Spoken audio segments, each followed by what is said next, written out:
Shall we start, sir? Just give me one more minute. Actually, I'm trying to connect my phone with the system because I wanted to demonstrate something. So just give me one more minute. Right? Some error is appearing in it. Yeah. Otherwise, I will join via phone and then share its screen. That is also possible. But I wanted to demonstrate something in flight mode, so that's why.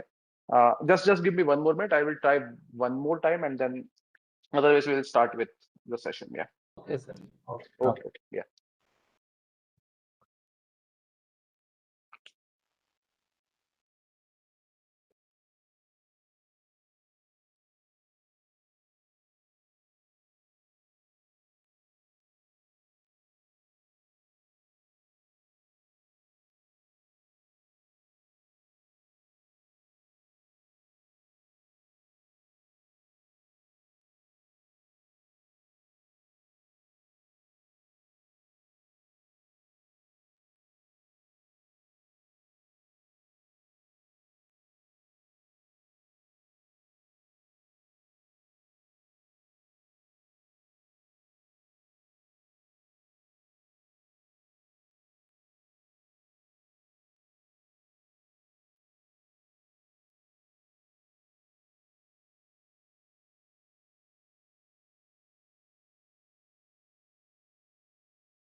Uh, I guess we can start, Harshit, because I've joined via my cell phone also, so it's fine.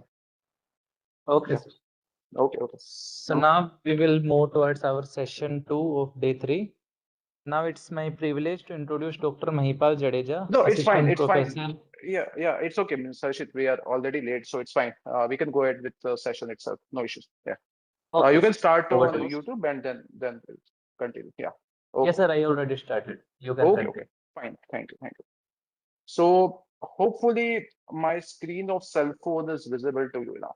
Yeah. Yeah. It's visible. Fine. Okay, so now we are straight away starting with private AI infrastructure. So what I'm going to do now is I'm going to demonstrate something which is available by Google, all right? So which is product of Google, which is called Google AI Edge Gallery, right? So currently I'm demonstrating this via iPhone, but irrespective of whether you are using Android phone or iOS, this app is available. So I recommend you to just search this Google AI Edge Gallery on your cell phone, and then just go for the very first option which you can see, which is nothing but AI chat. Okay. So once you click on this particular option, meanwhile, kind of installing this particular app won't take much time. It will take around 1 to 2 minutes because it's in megabytes, if I'm not wrong. And once you kind of install it, you will be able to see this 5 different models which are designed by Google. They are called Gamma family. Gamma 4 particularly is the latest one out of this 5 available models. Of course, we can see 3, 3A, and 4, right? I will soon talk about them more, right? What's the meaning of this 4B, 2B? But for now, as you can see, I have already downloaded the second model, which is appearing on my screen, which is called Gamma 4 effective 4 billion model. So in your case, you will be able to see this kind of download icon. You have to just click on that particular icon. And you can also see the size which is required in order to kind of download this particular model on your machine. So in my case, I've already downloaded it. So I'm going to go ahead with the kind of second model, which is nothing but Gamma 4 E4B. I'm just going to click on that particular blue icon, which will appear in your case after you complete your kind of download.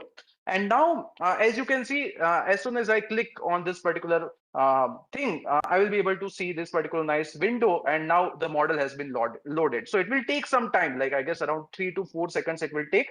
But once it's loaded, you will be able to see this particular nice interface, very much similar to our normal LLMs like ChatGPT and Gemini.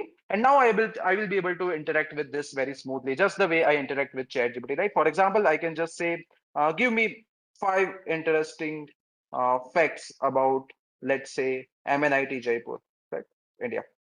And then you will be able to see that how quickly it's able to generate the response, and not only the response is coming fast, the look and feel and style, everything is pretty much similar to the way we the way we are seeing on systems like Chat GPT and Gemini, right? So you can see the power of this offline LLM, I should say. And now, as you can see, I have demonstrated we can utilize this kind of offline LLMs on our mobile phones also, right? So I recommend you to go to this particular app. Like I'm repeating one more time, as you can see, the name of the app is Google AI Edge Gallery, and that the option which you need to pick is nothing but AI chat. Okay, and what's the main benefit of doing so? As you can see, in this particular case, of course, I have joined via this particular device also, so therefore I cannot turn this particular flight mode on. But otherwise, even if I turn on that particular flight mode, still I will be able to interact with this particular model because it's completely offline. The processing inference work is going on within my system only. So therefore, I will be able to smoothly interact with this particular model, right? And now let me, and it's not just related to like normal kind of questions. You can also traditionally, whatever you are doing with respect to your Chat GPT or Gemini, you can try to do similar kind of work over here also, right? For example, I can just say write a poem about let's say life of PhD scholars, right?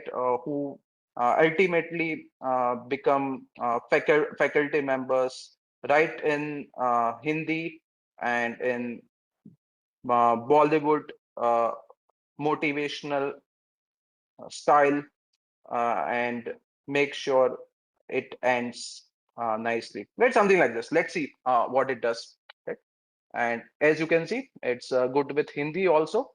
Right, not only it's I'm not sure that whether should I rotate the screen or not, but it won't have any impact on the outcome, I guess. But still, it's visible, so it's fine. So as you can see, it's generating the kind of Bollywood motivational style song or poem based on my prompt, which I had given it to, and hopefully it's going to kind of consider my requests. We will go through the end of it, what it's saying towards the end. You can also go through the response and appreciate it, how good it is. So the key benefit of this is if you are going to places where there is no internet, this is your work won't stop. You will be able to still accomplish your pending tasks or your goals with the help of LLMs like this. And of course, I'm demonstrating this on cell phone as of now, but soon I will also talk about how we can have this kind of offline models with respect to our own workstation or laptops also, right? So as you can see, it has generated this nice, and towards the end, it's saying "रातें गुजरी जो वो पसीना बहाया आज ज्ञान का दीप तूने जगमगाया." Right? So it's ending very nicely the way I had instructed it to do. And now there are a couple of things which you can do over here. So if I just click on this particular kind of settings icon, right? So then you will be able to see different options. And now I guess, especially after a session of Anukruti ma'am, you are aware of what all these things are, right? So you know about tokens, you know about temperature. Temperature is, again, if I repeat very quickly, then idea of temperature is how creative you would like to have your responses. If you keep the value of temperature very low, then what will happen? The responses will be very grounded, right? So and they will be fact based. But if you want your responses creative out of the box, then you can go for high value of temperature. So that's how you can, depending upon your task, you can customize it. And of course, you can change the token limits and so on and so forth. Of course, it also has this particular thinking mode, right? So all those capabilities are there. And once you click on it, of course, the configurations will be updated. So I won't spend too much time over here. What I will do, I will just give one more simple example. Let's see how good it is with respect to writing stuff, normal writing, professional writing like email. So I can just say, write a brief professional email for leave application, right? Something like this, from let's say June 1 to June 9th, right? Something like this, 2026. And of course, I should give better prompt. We'll talk about prompts afterwards. But as you can see, it's giving me response. And one more advantage of this system is we don't need to pay anything, right? We have to pay subscription of Chat GPT or Gemini. In paid version we get, of course, better things, but this free version is also good with respect to this offline models, right? As you can see, it's giving us nice response. And if of course, if we are not happy with the response, we can go for reiterations, right? So on and so forth. So all the things which we have learned with respect to cloud LLM, they are also with respect to prompting, they are true for this offline LLM too, right? So that's the thing. Like, for example, you are traveling via flight and internet is not there, and if you would like to complete your some of your pending work, then this can be a fantastic tool of doing so. Of course, I'm talking about workstation, not this one. Soon I am going to demonstrate that part too. But let me just try to kind of give you some more insights about this. So as you can see, the main thing which you need to consider with respect to storage or capabilities is that whatever it's recommending, like it will be more relevant when we talk about our laptop system. But the idea is whatever billion parameter mentioned over here, they are corresponding to nothing but fine-tuned weights.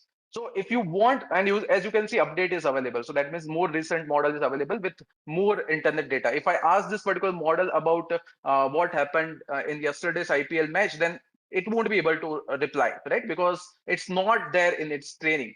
But updates usually comes very frequently, and we can get some real data also. But as academician and as researcher, most of the times we deal with some static documents. So in that case, this will become kind of pretty much handy.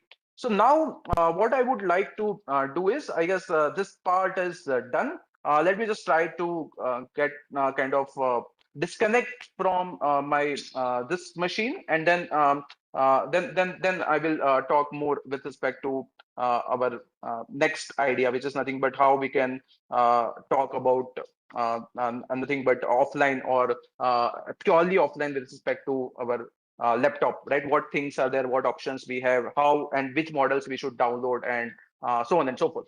But before that, let me try to motivate you that why this topic is kind of very much interesting and also state of the art. Uh, yeah, so I can see my screen is visible.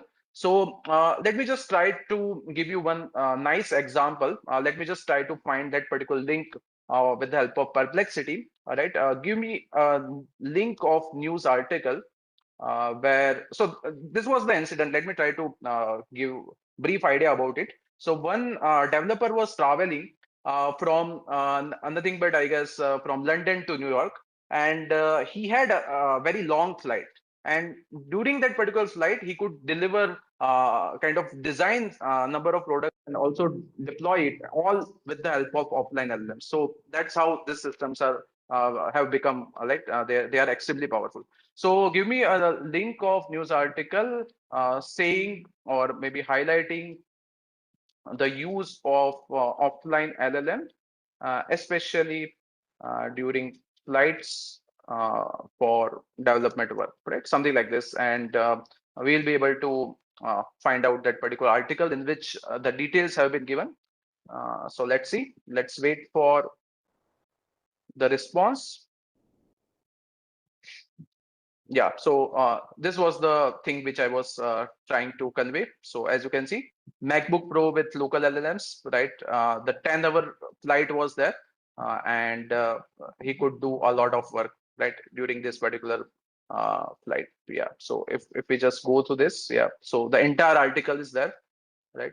So I will share the link of this. You can just go through it if you are interested in more details. But as you can see, clearly it's mentioned that what all developments that particular developer did during this particular flight journey, right? So it's very exciting, yeah, as you can see. And article is also relatively new, right? 29th April, right? So this is state of the art things are like this, yeah, as of now. Okay, fine. So now let me, okay, yeah. So let me just, before I forget, let me try to share the link of this particular article. Yeah. I will consider the questions after some time because I would like to cover some things first. Meanwhile, you can just go through this particular article so that you can kind of get more sense of it, right? Why these things matter in today's world. Now, let me just go to my presentation. Right. So primarily, I will be talking about offline LLMs. From it's pretty much evident from the from my demonstration. And apart from that, I have created some simple workflows, simple but interesting, of course, with the entirely offline. Like so, basically, we won't use any cloud-based mechanism or API calls, and still we'll be able to accomplish some nice things with respect to teaching our teaching learning process. Right. So that's the primary objective of today's session. And as Alan Kay says, the best way to predict the future is to invent it. And with this private AI infrastructure, we have capabilities, all the capabilities to actually not only invent and redefine our future. That's what I believe. So now, before we go ahead with respect to this setup, that how we will be able to kind of come up with automation or offline agents with the help of this kind of LLMs. Let me just try to first explain you how to have them in our system, what all options we have, and what are the things which we need to consider while we install a particular model on our system, right? So those things we have to first have some setup, and then we'll go into depth that how we can set up a server and how we can go for the automation. Those things will follow afterwards, right? So hopefully, Rich, I'm just curious, how many of you have tried this app, right? How many of you have just downloaded it? Google AI Edge, right? So I can also share the link of that particular app if you want. So you can share some kind of reaction or maybe write in the chat box. Yeah, so I can see some reactions are coming, so which is good. So if whenever time permits, you can just search for it and just see. It's very exciting, right? You will be able to accomplish a lot, right? To have some offline LLM in your hands, it's a very powerful thing. Right. Imagine a scenario where there is a kind of a power cut and you don't have Wi-Fi and you also don't have your kind of internet connection on your cell phone. Then also you will be able to kind of ask some kind of basic questions and get things done, right? So that's the power of it. Yeah, fine. So now there are a number of ways using which we can have offline LLMs hosting at our kind of workstation. But what I recommend is just go for LM Studio, right? So that is better, right? So let me just go for LM Studio, right? I'm also sharing the link of this particular LM Studio in the chat box so that you can also kind of go there and kind of have it, mainly because of its capabilities of offering I should say nice interface which is pretty much similar to, I can say, our traditional LLMs like Chat GPT and Gemini, right? So that's the kind of, I can say, the main advantage of using it, right? So let me just go to WebEx first. Sorry, yeah. Uh, I, I have to go to chat. Yeah. So let me just go to this. Yeah.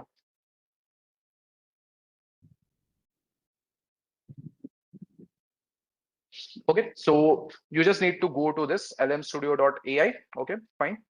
Now you there are depending upon whether you are using Windows or Mac, it will recommend you the corresponding version of LM Studio. So first, you just need to install it. It's a very simple process. Once you install it, then you will be able to see this kind of interface, not this type of. Let me just close this and open it one more time. So it will look like this, right? So it's very much similar to, I can say, the way our normal kind of, let me put this over here. Yeah, the way our normal kind of Chat GPT or Gemini interface looks. Where on the left hand side we can see the history of chat, and the middle screen is for nothing but interaction, and the third screen is nothing but for giving some kind of system prompt or some kind of fine tuning if you would like to do, right? So those kind of things, temperature, again, the similar setup which was there in our cell phone, similar kind of things are appearing on the rightmost window. Not necessarily that you kind of have only one model. All the models which you have kind of downloaded on this particular system, they will available over here, and you need to pick one of them because at a time you can only interact with one offline model. So basically, that as of now, I have selected this Gamma 3, that which was earlier model from Gamma family. That now we also have Gamma 4 and all. But in my system, Gamma 3 I have. So before we reach to this particular point, we must know how to download the model because then only we'll be able to pick it from over here, right? So for that particular purpose, let's just go to this particular model search option. The interface is very smooth with respect to LM Studio, right? So that's the main advantage of using it. It's very user friendly. And now you will be able to see a lot of kind of models which are available with us, which we can kind of download. But before we download these models, we have to see a lot of kind of things, right? We have to consider a lot of scenarios before we go ahead and click on download. The first thing is parameters, right? So for example, 4 billion, 2 billion, 9 billion, right? So it's the range is kind of very massive. There are some models with 90 billion parameters also. So the first question is, what's the rule? How much requirement of RAM is required? How much RAM is required in our system in order to support a particular model, right? So the standard rule is like whatever the billion parameter is, like for example, if we have 4 billion, then roughly around 6 billion, I should say 6 GB of RAM is sufficient, right? So just like money, if we have the more the better, right? Similar to that, if number of parameters are more, then usually the model will work very smoothly, very nicely. But it will come with a cost. Then cost is nothing but in our case, memory as well as storage, right? So I should say RAM as well as storage. So RAM, if our system has very high value of RAM in terms of RAM, if it is very much capable, then we can go ahead and kind of download high parameter model also. So if you are confused, then don't worry. LM Studio will help us. For example, if I click on a particular model, I will get a lot of description about the model with respect to its capabilities and all. But along with that, it will also give me a flag, whether it's a kind of green flag or not red, but kind of black flag. So if it is green flag, that means it's safe. It will work properly on my system. So for example, in this particular case, if I just talk about the very first model, which is nothing but Gamma 4 E4B, what's the meaning of E? E means effective 4 billion. So the meaning of this is the number of parameters, even more than 4 billion are possible with respect to this particular model, but at a time only 4 billion parameter are active, right? So it's about quantization, right? The model has been shrunken in order to kind of support local system, right? So that's the idea of this E, right? Similarly, E2B, so after shrinking, it has become 2 billion, right? So at a time only 2 billion parameter will be activated. So now, as you can see, this for this particular model, I can get full GPU offload. Right? So that is green signal over here. If you can see just below 6.33 GB, that's the storage required for this particular model. And just below that, I can see full GPU offload possible. So that means I don't need to worry. I can just go ahead and download it. Similarly, for E2B, if it is possible for 4 billion, then of course it's possible for 2 billion. It's very easy and I can go ahead. If I go for this 9 billion Quen 3.5 model, then let's see what it say. Still possible, good. But if I go further, of course, you can go to your desktop and properties and check the RAM. But even if you don't do it, it's fine. You can just take help of this feature of LM Studio in order to just get idea whether you should go ahead with that model or not, right? So this 14 billion is still possible, which is good.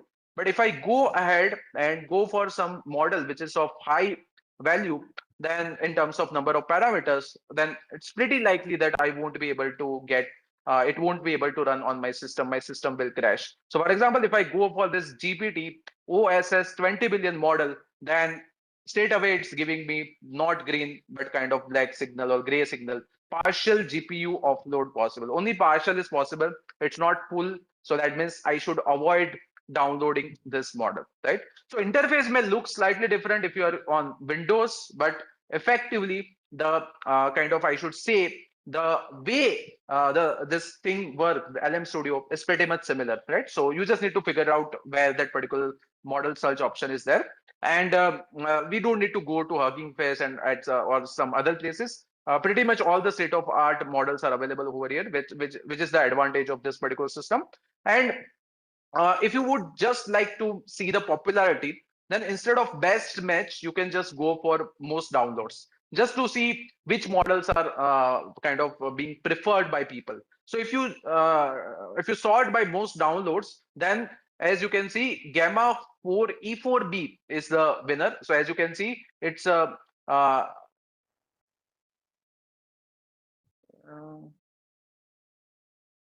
okay, lag in terms of, I hope you are not talking about my video and audio. I hope those things are appearing properly, also my screen. Uh, with respect to models, of course, it depends upon number of parameters and also capabilities of your system. Just now I'm mentioning about that only. Yeah. Okay. Fine, thank you. So what I was highlighting, yeah, of course, that some, like I mentioned, if you are going ahead with kind of model which is not which is kind of heavy for your system, then it will lag for sure. But in my case, it's running very smoothly. That the model which I have installed, that as you can see, 4 billion parameter Gamma 3, it's working pretty much fine. I will just showcase it. That how it's working. Meanwhile, I was talking about this most downloads. So even within just, I can just say within 1.5 months of its launch, this is kind of become a winner, right? Gamma 4, effectively 4 billion parameter model. It has been downloaded by more than 20 lakh people, right? So it's a very huge number. On the second place, we have this Quen model, Quen 3.59 billion, right? So again, we can see the capabilities, right? So depending upon your requirements, you can choose, right, which model is good for you, right? Then of course on the third we have this model, which unfortunately I won't be able to run on my system, which is nothing but this OpenAI's model 20 billion parameter. Yeah. So and so on and so forth. Yeah. Okay. So now, before I go ahead, let me just try to kind of demonstrate how good these models are, right? So let me just try to have some interaction with it, right? So this time, let me ask some kind of technical question, right? So let's say, assume a role of an expert in AI agent design. Where I can just say expert in agentic AI domain with expertise in Python and uh, I can just say other uh, frameworks of agentic agent design. I can just say this. Yeah. Yeah. Python and I can just say frameworks, right? Other is not required. Yeah. Okay. Fine. Uh, Now I can just say give me 5 important Python concepts which I must learn in order to be a good agentic AI developer. Let's say something like this. Yeah, let's see what it does. And then of course I can define my prompt and I can just say that instead of this, I would also like to have some kind of example, right? So on and so forth. But before that, let's just see what it does for now. Yeah. So as you can see, it's pretty much fast. It took a pause, but it's fine. Even in thinking mode, usually Chat GPT takes this much time. So Nikun sir was mentioning about this object-oriented programming, that is must. Yeah. NumPy, right? It's a library of Python. Data structures, yeah, list, dictionary, sets. And along with this, it's also explaining why it's kind of important. Yeah, that is kind of very good. Yeah, so that is there. Yeah, nice question, Dr. Rami. I will come back to it after some time. Next one is, as you can see, NumPy, why it's critical. Data structures. So even if I go in offline mode, like in flight mode, the responses will still come. So that's the power of this, I can say, system, offline LLM. Yeah. And not only this, it's also giving me some links. I'm not sure whether they will work or not, but let's try. Right. Let me try to open them. Yeah. Yeah. So it's working. Yeah. So it's fantastic. It's giving me resources also which are actually working. Yeah. So maybe of course in offline mode I won't be able to open it, but still it's good to have this kind of links appearing over there. Yeah. So that's it. Now the next thing which we can try is this is fine, but I can just say okay. Yeah. So okay. So it has given a lot of details, I should say. Yeah. So this five things are coming, but after that, it's also giving me this uh, kind of note, important note. Yeah, which is good. Yeah, fine. Okay, so I can define my question. Let me just go one step ahead. I'm looking forward for technologies slash skills for offline agent development only. Then which skills are relevant, justify. Yeah, let's see what it does. Yeah, so it's pretty much fast, as you can see. It's giving directly the deep learning frameworks like PyTorch and then TensorFlow, Keras. Yeah, offline RL algorithms, good. Yeah, all these things are relevant. Yeah, hopefully you can recall from session of Dr. Anukruti. Yeah. So, okay, fine. So hopefully you appreciate this, how nicely it's working. And there is no lag, at least in my case. I've done this on both of my laptops. I also have a Windows laptop. There also it's working pretty much fast. Okay, fine. Now, let me just try to give you one more kind of feature of it, just like our normal cloud-based LLMs like ChatGPT. This also has capabilities of attaching files, right? So for example, attaching files or images. So let me just try to attach some file. So let's say, let's go ahead with this, right? Some paper is there. Maybe it's too long. Let me go for this way. Okay, well, let me just go ahead with this. And I'm just saying, summarize this. Okay, so this is bad practice of prompting, but just to save time, I'm going ahead with this, just to see that how fast it's responding. Uh, Summarize this in 5 points and also give me key definitions and terms appearing in this document. Let's see. Yeah. So as you can see, it has processed and it's giving me, yeah, the kind of summary of it. Yeah. So key definitions are also appearing, as you can see, along with, yeah, the terminologies. Yeah. So let me try to do the same thing with fresh kind of interaction there. This time, let me try to give something else. Yeah. So maybe uh, something which is not related to, yeah, AI thing. Yeah.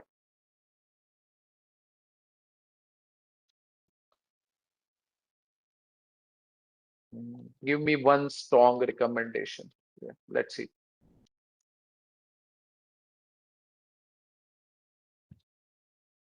Yeah. So it's related to heart. So the context is correct.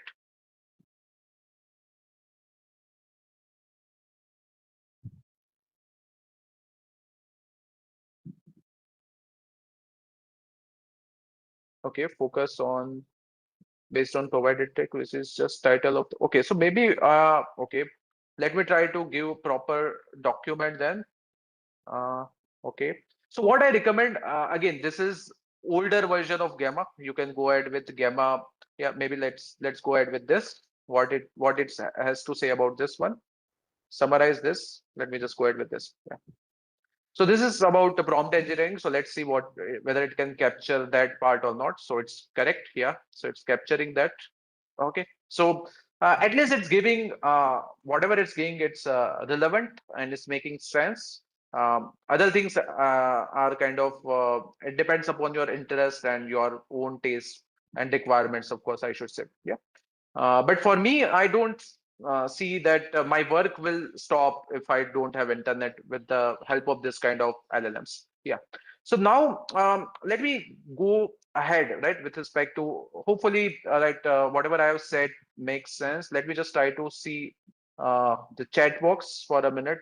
What you people are saying about this?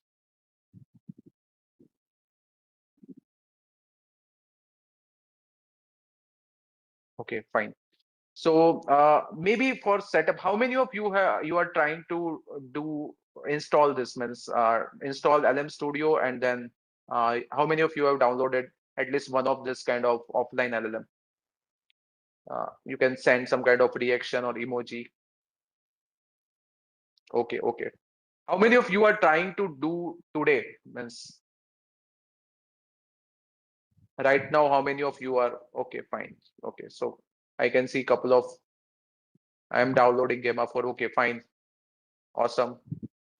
Yeah. Okay, okay, okay, okay, fine. So a lot of you are doing, right, which is good, right? Okay, okay. Thank you. Yeah, thank you all. Fine. So now let me come to the core part of this particular session that let's say we have now this kind of system like offline LLM. Now you know that they work on our machine. So in simple words, if I try to explain, then what is happening? Like just like we can imagine there is a room, but in this case, room is full of knowledge. And if we want to unlock that particular room, then we must have to kind of give password to the lock. And the password of this particular lock is nothing but this fine-tuned weights, and that has been made public by this companies, giant companies. So therefore, we can unlock the knowledge in some sense with the help of that particular password. And the bigger the password, it's very likely that more knowledge will be there within the uh, kind of room. So therefore, if number of parameters are more, so let's say 60 billion, so then it's very likely that the model will be significantly better as compared to our normal 4 billion or 10 billion parameter model. But at the same time, if I would like to run 60 GB, or I should say, sorry, 60 billion parameter model on my machine, then I must have RAM of around 62 GB, right? So, which is not usually true, right? So, uh, those are the drawbacks, right? In some sense, right? We don't have RAM. Yeah. Fine. So now let me just okay. So of course there are many questions kind of coming up, but I will let me just try to kind of complete the things which I wanted to deliver first, and then I will go to your questions. Uh, First, let me just try to showcase one of the important thing over here. You can see there is one option of developer also. So now, when we talk about kind of development of AI agent or offline AI agentic workflow, then this particular subfield or sub option is pretty much important for us, right? So now, let me just try to go to nothing but my presentation for a couple of minutes, and then we'll come back and talk more about nothing but some automation which I have designed in completely offline manner and which will mimic agentic style. Yeah. So so basically two versions. The first version will be kind of pretty much basic, and then we will kind of enhance it and convert it into kind of agent, right? But I have made this kind of code very in order to make sure that each and every one of you can understand what is going through. I'm just starting with very minimal examples. Okay, so that's it. Okay, so what we are going to do basically, right? What is the central question? Can an offline LLM move beyond simple chat and behave like a lightweight local agent? Right? So, and while we talk about agentic AI or generative AI in general, the biggest question comes is question of security.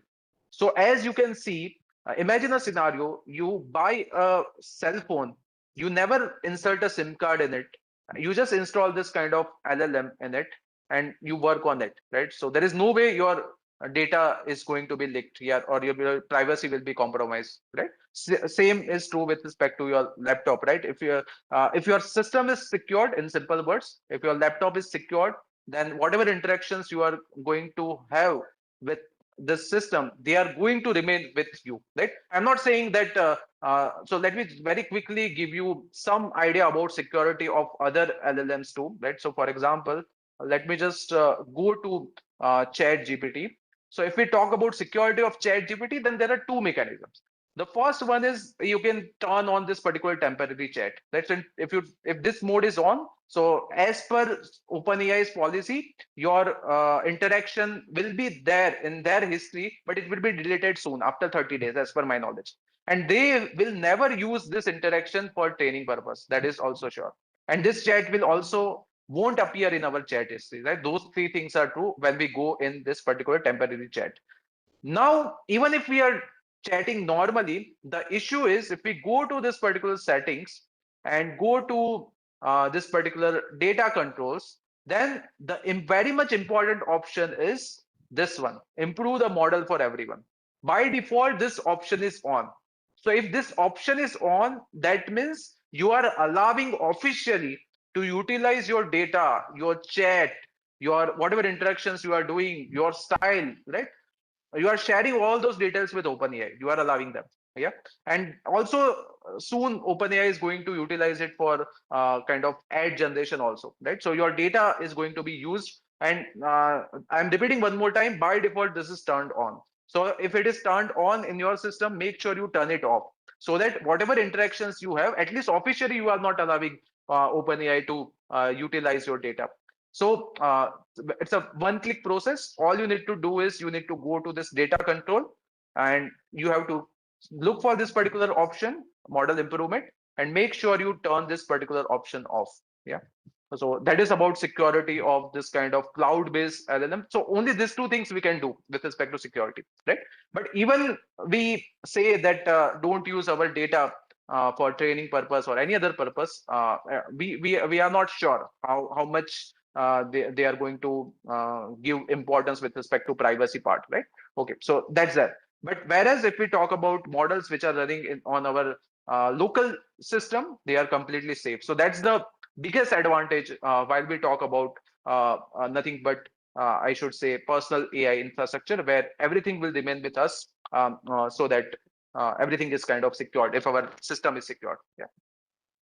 So first demonstration which I have planned is I'm going to have one Word document and we will have some kind of reasoning over it. Let's say I would like to explain the topics of that particular document to my students. And based on the document, which will be generated by our agent, we are going to get some kind of pointers which will help us in our teaching, right? So that's the idea. Let's say some topic is there, some relevant research paper or notes are there with respect to that particular topic. And now our agent will help us with respect to kind of generation of one more document, which will help us with respect to preparation part. Right before I go in the classroom, that document will kind of help me. Yeah.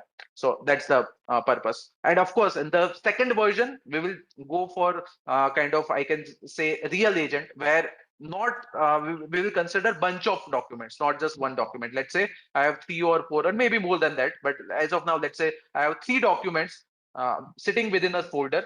My agent will automatically go through each one of them and prepare separate reports for each one of them, right? So those kind of things we are planning to do in this session with respect to demonstration as well as practical part. Yeah. So let's go ahead. So I've already explained this part, right? So we can quickly kind of revisit, right? So cloud-based LLM intelligence we get with the help of internet through cloud. But when we talk about offline LLM, our intelligence is sitting within our machine only. Yeah, so that's the idea. And basically, prompt, inference, generated output, or everything will remain within our system only, right? So that's the main advantage of this. Yeah. So how this works, that so already you know how kind of normal LLM works. This is pretty much similar to that. Basically, prompt will be divided into tokens. Then we also have this kind of weights which are available within our system, local LLM weights, which have been made public. right? There was one question regarding updates, right? So how we will get updates with respect to this offline models, right? So if you could notice in the beginning of the session, I had demonstrated one gamma model, and for that particular gamma E4B version of my cell phone, you could see update was available, right? So most of the companies, they try to kind of launch updated versions of their model with more recent fine-tuned information, and you just need to kind of go for that particular version of newer model, I should say. You can remove the older version and go for the new one, and that's how we can cope up with the kind of development with respect to time, I can say. Yeah. And then finally, so the core idea is same, like just the way the normal LLM works. This is pretty much similar to that. Next token we will generate, and then basically that will create our final output, right? So token by token generation or prediction will be done, and then we will get those. And hopefully it's clear that this is again stochastic process. Stochastic means it's like probabilistic method. If I give you one simple example, uh, let me just try to kind of give same prompt to chat GPT on the same machine, right? So I opened this two window, and if I just say, give me five interesting facts about, let's say, myself, right? Dr. Mahipal Jadeja, MNIT, Jaipur, right? And this is the first iteration. Don't worry about what it's going to say. It doesn't matter. But what I wanted to highlight over here is that this two response, even though I am using the same 5.5 latest model, we won't get exact same response. Yeah. So first line, if we see Python ki Pathshala custom GPT featured by OpenAI. Here, if I go, then it will look different. Like not exactly same response will come. Yeah. So here, in this particular case, it look very much similar, but still we'll be able to see some differences for sure. As you can see, the third point is starting from his research combines deep theoretical computer science. And if I go over here, then here it's saying apart from academic research, he is also large scale digital educator. So why this is happening, right? Even so, you can just imagine that we are rolling dice, right? After COVID, this Ludo game become kind of very much popular. So imagine a scenario that I'm trying to list down. I'm doing this particular experiment that 10,000 time I'm going to roll a dice. After every roll, I'm going to get one number. Let's say my sequence is like this. First time I got one, then I got two, then I got one again. Then three times I got lucky and I got six three times, right? And then again, let's say some number like four, then five, then six, four, six, right? Something like this. Now, what's the likelihood that you also repeat the same experiment and get the exactly same sequence? It's very unlikely because mathematically speaking, 6 raised to 10,000, those many different combinations are possible.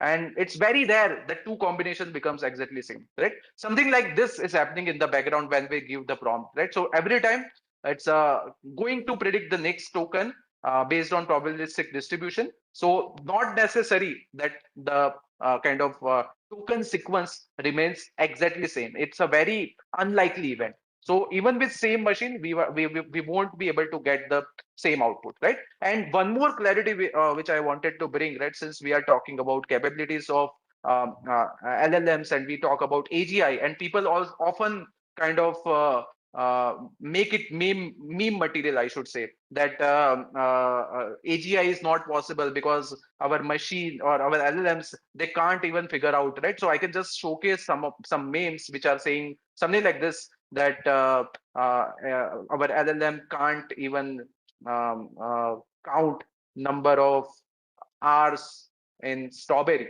right? So this kind of claim people are saying, meme, give me its link, yeah, something like this. So let's just see what people are saying some related to this, and then they say that if it can't uh, even do this kind of thing, simplest possible thing, then how it's going to do other complex things, and then they complain. Yeah, so we can go for some kind of actual kind of meme, right? If it permits, give me the image link of the meme, like let's say from Reddit or LinkedIn, whatever it is. Yeah.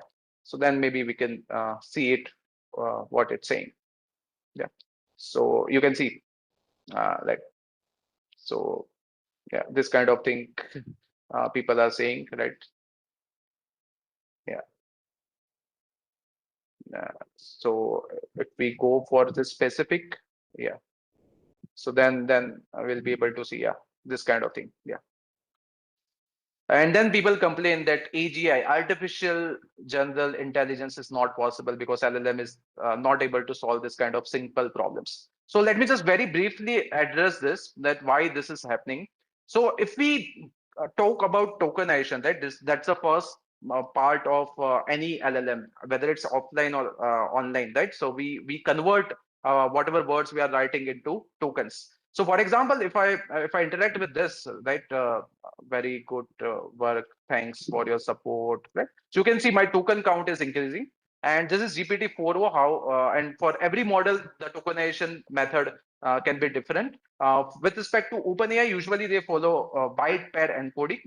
But the key part is, I'm not going into the technical details too much, but key part is we are writing this, but the model is saying this, right?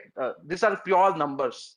And now we are asking something which was there in our original words, right? So it's like I'm saying something in Gujarati, and then it is being converted into, let's say, some different language, let's say English.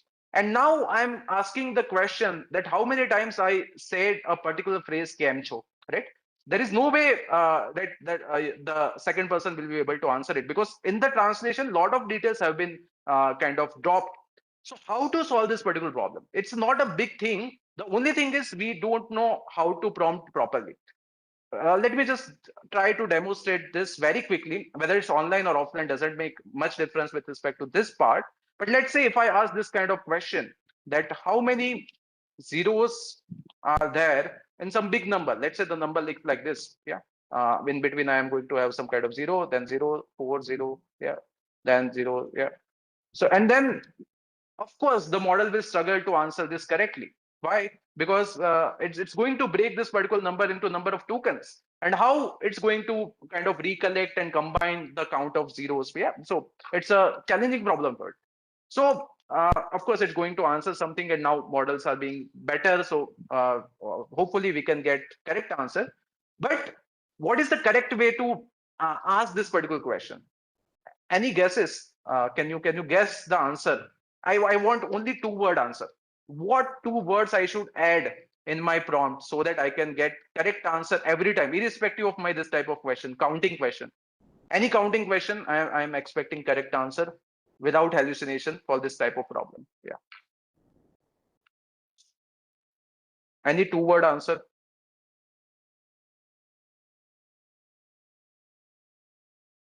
Be specific. Okay. Anything else? Specify role, number, letter. Okay.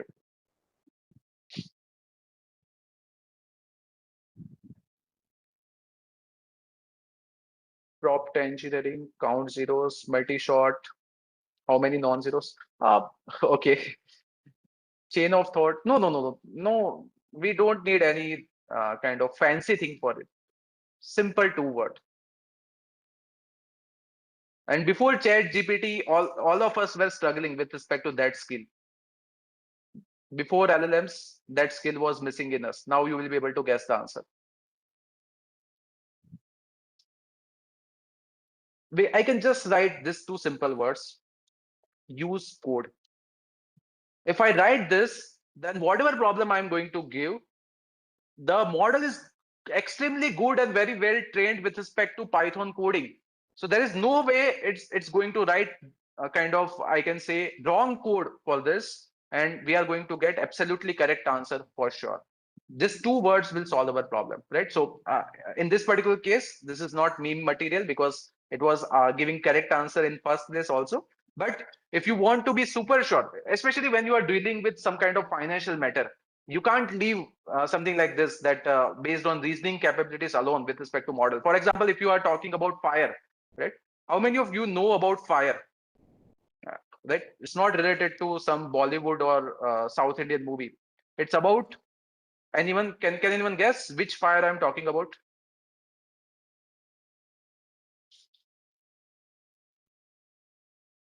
Hmm. Any guesses? Fire stands for,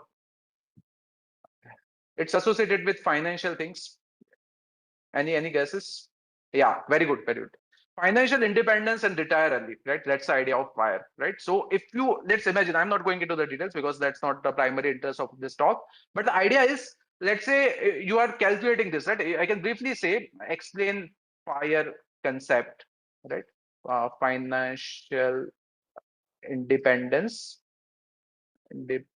Right. Instead of this, it's better that I demonstrate better way of prompting, which is nothing but speaking, right? So there is one dictate button. Just explain me the concept of FIRE, financial independence and retire early. Repeating one more time, just explain the concept of FIRE, financial independence and retire early with simple three ideas and keep it brief.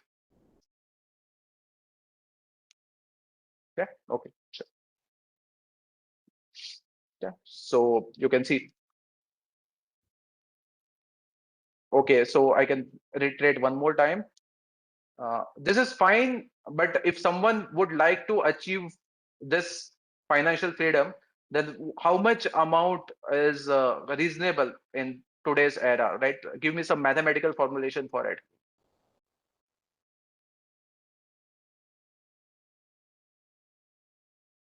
Yeah. So now it's going to give us some specific formula. Yeah. Like whatever you are earning, whatever not earning, I should say expenses, right? Whatever your expense is there, let's say 10 lakhs, 40 lakhs, 15 lakhs, whatever it is, you need to multiply it with 25. If you get that amount, so that means you are financially free, right? So that's the idea of this particular concept. And let's say you are kind of doing this kind of computation with, right, whatever it is, right, agent or LLM, but you have to be very specific. So it's always good that you go for, you say properly that in your computation always go for coding part, not reasoning, right? Reasoning will come afterwards, of course, for sure, but the computation of whatever things you are doing with respect to financial part, the underlying system must be associated with nothing but code. Okay, fine. So in between I have talked about this. Okay, so slight diversion. Let's come back to our original kind of objective, right? So we are talking about this. So this is fine. We have understood this part. If we go ahead, then of course model weights, you know now, parameters, context window, how much it's going to be, things will be considered with respect to that particular interaction, what, how much amount of text it can process. Quantization, I already explained that models are too big, they won't fit within our hardware. So basically we are trying to reduce the size of model without compromising the quality. Latency, this is also one more issue with offline models. Many of the times we feel that if we go for that high billion parameter, then it's very likely that we are going to get faster response, but it's not true every time, right? So that is also one more issue associated with it. And of course, tokens per second, what's the speed which we can get with respect to offline LLMs. Yeah. So some of the famous models I have listed over here. You can just go through them. Gamma, some of you have already installed it. Llama is also one more famous family. Mistral, Pi, Quen, right? So on and so forth. Yeah, and we have already gone through this. LM Studio is there. Other things already someone has mentioned in the chat bot, right? We also have command line model with respect to Olama. That installation or execution is also possible, and some other workflow style options are also there, like GPT for all and Gen. But I recommend LM Studio. It's a very beautiful with respect to interface and use case. So therefore, that is my recommendation. And of course, we also have cell phone models, which I have discussed earlier, right? So they are good with respect to some simple tasks like support learning, summarization, translation, assistance, note with respect to notes, so on and so forth. Yeah. Now, let me just come to the core part of this. What we are going to do now, basically, I'm going to demonstrate two different workflows. The first one is our minimal offline research agent in some sense. What it's going to do, it's going to read a particular document. Uh, we okay. I will come to the question of Dr. Pooja afterwards. Let me just try to explain this part first. So basically, we are going to have one document, normal Word document. and we are going to extract text from it. That text will be sent to our local LLM with the help of LM Studio, of course, and then it's going to generate this kind of summary, research gaps, future direction, and also teaching note. So that's the first part of demonstration. And in the second part, I will be talking about its expanded capabilities, where we'll talk about different other remaining elements of agentic framework like memory, and this will become more clear when I demonstrate this. Like I mentioned earlier, in one particular folder, we have series of document, and one by one agent will process all those documents and come up with some nice reports which will actually help us. Yeah, so that's the idea of that particular um, uh, workflow. So in the first case, we need to install a couple of things. Of course, Python is required, but apart from Python, we also need this Python docx reader. Without that, our document kind of text won't be extracted from our document. So therefore, that will be required. Then LM Studio server. So let me just come to this part, how to turn on our LM Studio server, right? That is very much important. So if we go to this LM Studio, uh, over here on the left hand side, I have this particular tab, which is nothing but developer tab, right? So if I go over here, so currently it's already running. In your case, it will be turned off, so you just need to turn it on. And the main URL is not URL in this particular case, it's CURL for you. It's nothing but it's over here. So you just need to copy this. Yeah. So it will look something like this. Let me just try to, in my case, it's this model. So therefore it will look like this. In your case, it may be different, right? So you have to just select accordingly, right? Whatever it is. Yeah. It will be needed with respect to coding part. Yeah. So now, and okay, you can also see the address. The local server is reachable with this particular address. Yeah, fine. So it's very simple. All you need to do is you need to go to your developer tab and make sure it's in running mode. It will be off, but you just need to turn it on. Yeah, so that's the idea of it. Now, let me just try to give sense of my workflow. It's better that I directly kind of try to run it so that we can see the outcome and appreciate it. So let me just try to go there first. So if I go over here, so this is today's demo. So if I go over here, offline agent. So let me just show you the code first. It's a very minimal code. I've tried to kind of keep it as minimal as possible so that each and every one of us can understand it. So let me just try to open it. Yeah. So let me just expand it. So you can see how it's very small, right? Super small. Yeah. Not a lot of details are there with respect to no frameworks. Yeah. Very pretty much minimal. I should say possible code for automation. Yeah. So you can see first we are going to, so if you want, I can straight away give this code also, right? I can direct copy paste and share it. That will be easier, right? Instead of doing something afterwards. Yeah. So let me come over here. Of course, you have to do some modification, but you will get some idea, right? What we are doing, right? So let me just try to give it over here, right? So in case if you would like to uh, kind of go through it, you can later on go through and also understand. And you can see three things we have imported. Why OpenAI required? I will talk about it in a while. But other things you can see, right? We have also imported this docx, and then you can see this particular number which I had mentioned, the base URL, that link, the URL which I was mentioning, the address which I was mentioning, that is over here. API key not required. Yeah, it's nothing but LM Studio in this particular case. Then we are just opening that particular document, and then we are reading around 4,000 characters. Yeah, in one go. And then this is the message which we have given to our nothing but our I should say model, that you need to perform this kind of things. That summarize the document, identify three research gaps, suggest future research direction, and okay, yeah. So let me try to do so. Maybe I can just copy paste this somewhere else so that we can see this properly. Maybe I can just go to this, yeah, over here, and I can just go to this, maybe um, Google Docs. Yeah, that is better. Yeah.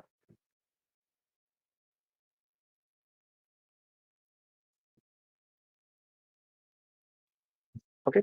And now let me try to zoom it. or maybe I can just increase the font size also. Yeah. So you can see how easy it is. Of course, this even though we are using OpenAI, this is not for cloud requests. Basically, we are just it will just help us to map that our server is nothing but kind of running within LM Studio, right? So that's the purpose of it.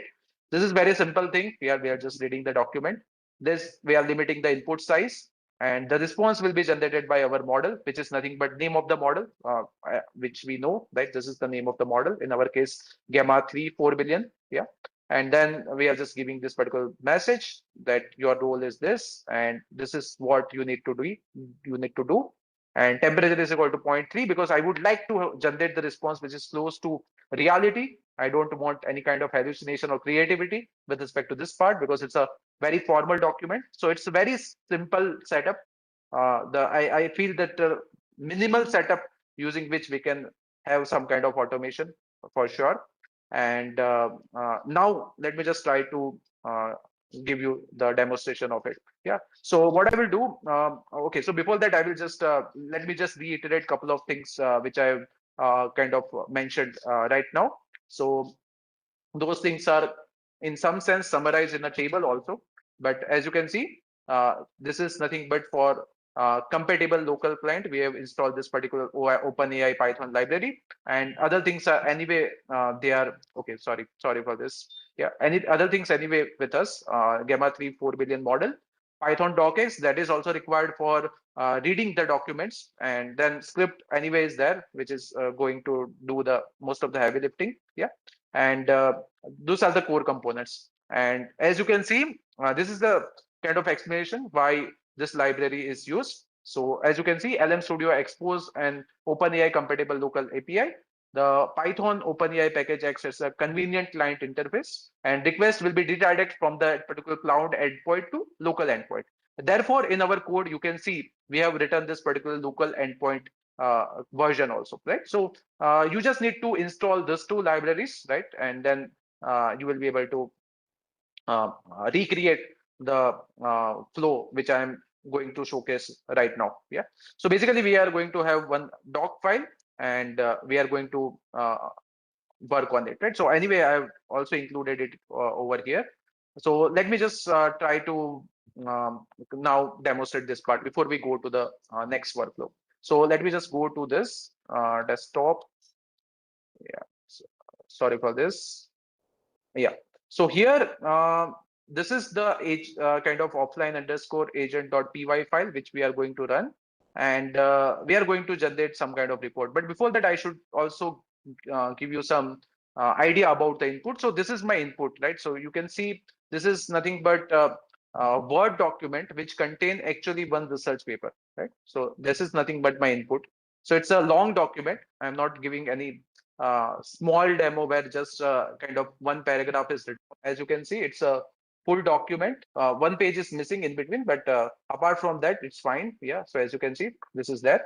And now, before we run our workflow, we have to check that whether our kind of I should say whether our LM Studio is working or not. Yeah. So let's the local server is working or not. So as you can see, it's working as of now. It's running. So that is important. And now what I'm going to do, I just need to run that particular code. So I will again go to this particular folder. Yeah, which is there. Yeah. So over here, I will open my command prompt for this. Yeah. And this, yeah, this is correct. Yeah. Offline agent. I'm going to run this. So let's see what it does. So the moment I start running this, you will be able to see some interesting things over here, right? You can see this is some kind of progress you will be able to see in the bottom of my screen, right? That is happening right over here. If I highlight, yeah, you can see prompt is processing, yeah. And you can also see some magic over here. Number of tokens are increasing, yeah. This number is changing. And if I go back to my terminal, right?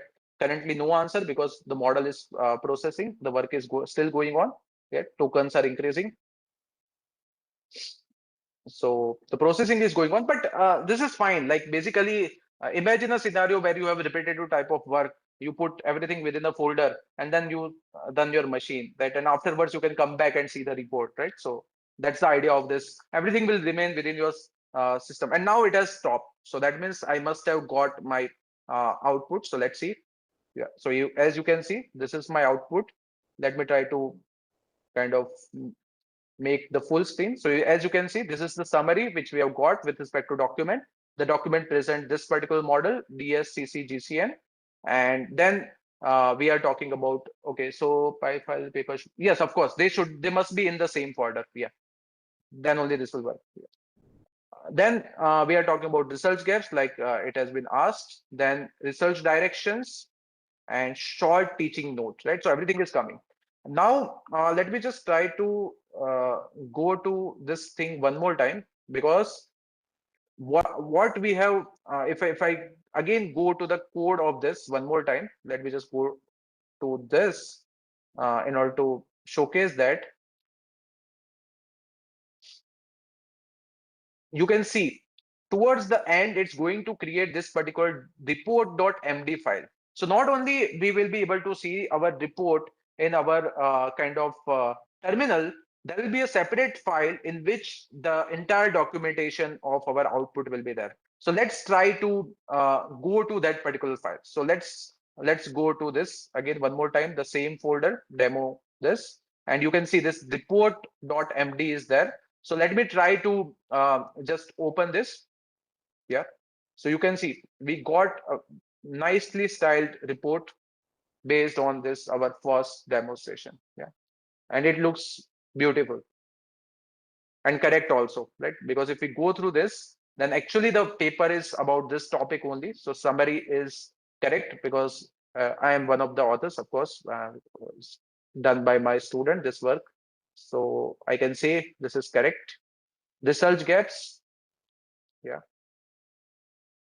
future research direction, and it makes sense actually.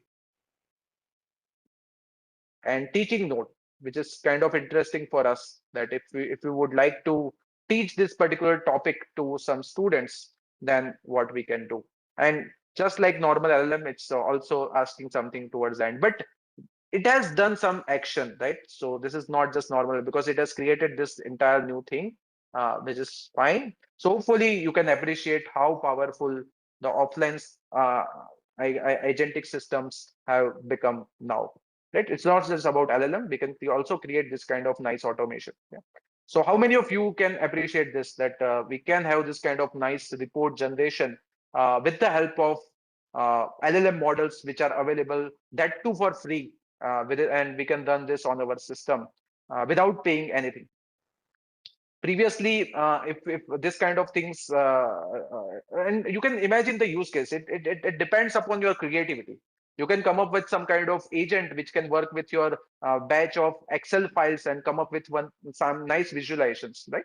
So endless possibilities are there, but we are just starting, just to kind of appreciate this emerging domain.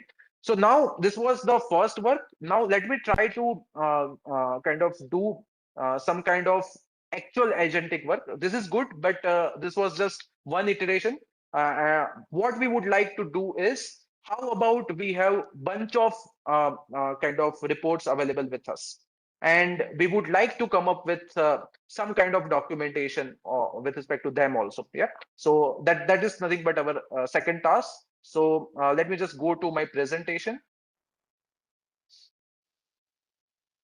Okay, so this is fine with respect to workflow one. Now in second workflow, what we are going to do, so here it was very basic, right? There was no memory, there was no kind of reiteration, and it was just one time thing, that only one document is there. So we didn't get some agentic fill in it. This is kind of more kind of automation that we did some, we complete some kind of task, right? And we can repeatedly do it with some other file. Instead of paper, we can upload something else and then get things done. But when we talk about repetition, usually especially when we talk about our local agentic framework, we look for some kind of scenario where we have bunch of files with respect to similar objective, similar goal, and then agent will come and help us with respect to refinement, reiteration, right? Those kind of things we want. We also want some kind of memory. Like for example, I have one folder in which currently 5 files are there, and agent has generated a response or documentation for them. And then I am uploading one more file and I'm running that particular agent one more time. So then agent must be intelligent enough to recall that it has already processed those 5 files, right? Something like that. So we want some extra capabilities. Yeah. So that is nothing but there in our second workflow. So as you can see, the last part is intentionally hidden. You need to guess what it is, right? It's very easy to guess. But for now, let's just see what all things we are going to have in our second workflow. We have folder which is full of documents. For now, I will just uploaded 3, but we can have as many documents as we want. But since like I wanted to finish my demonstration within some time, so therefore I'm going to upload only 3 documents. But we can have as many as we want. Then we have some kind of memory tracking mechanism, planning. LLM is of course going to analyze, and that hidden block is nothing but it's about refinement. And finally, we are going to get these 3 things: reports, questions, teaching notes, this kind of things we are going to generate with the help of this agentic framework. Yeah, so that's the idea. So basically, these are the functionalities which I was talking about, that it will be able to track which files we have already processed. It will plan the analysis strategy. Reasoning will also come. It will perform a kind of task. It will write which is kind of correct academically and professionally. Refinement it will do, yeah, and it will make more sense when I kind of demonstrate it properly. Yeah. So as you can see in the planning stage, what we are saying, right? So in the planning stage, we are saying that read the document and produce probable domain, difficulty level, suitable teaching template, required analysis steps, and expected outcomes section. Right. So this is a very heavy task that depending upon the document, it has to come up with a probable domain, which domain from which domain that particular document comes. Right. So imagine a scenario that you are not comfortable with teaching a particular innovation. Then how helpful it can be. Right. You upload that particular research paper over here, and it will give us this 5 outcomes, like it's a probability from this particular domain. It's not too difficult, so don't worry. This agent will help us. Then it will also give us some teaching template that this is how you can teach this, right? And corresponding analysis steps, and finally we'll have output section. Yeah. So this is what we are expecting as an outcome from it. Yeah. And of course, it has memory, right? So it will track the completed document, avoid duplication, right? Maintains local workflow state. Those things will be there.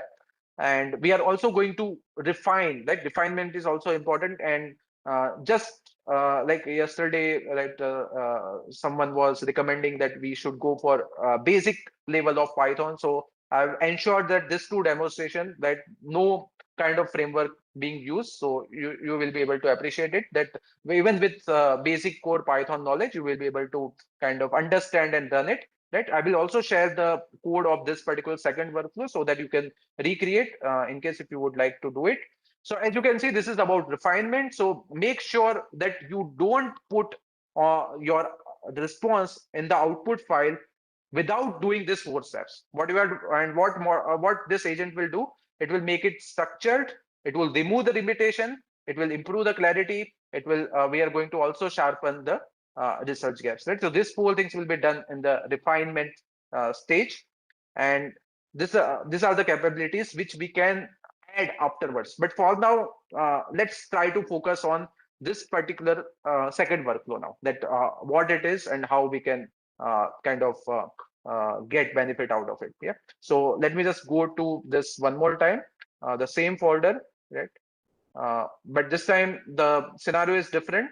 So as you can see, I have this particular folder which is called input underscore docs. So here I have uploaded, as you can see, 3 papers now, not 2, right? I have paper, I should say paper 1, but it's paper, then paper 2 and paper 3. So we have these 3 documents.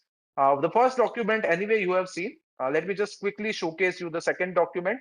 So again, it's a paper, very old paper, but relevant in this era, right? It was written in 2017 before ChatGPT, right? Perspectives for evaluating conversational AI, and it's still very much relevant. So that's the second document, and you can see it's of around, yeah, whatever, 5 to 6 pages. Okay. Then let's go to the, okay, sorry for this. So let's go to the third document. So over here, yeah, third paper is this one. Yeah.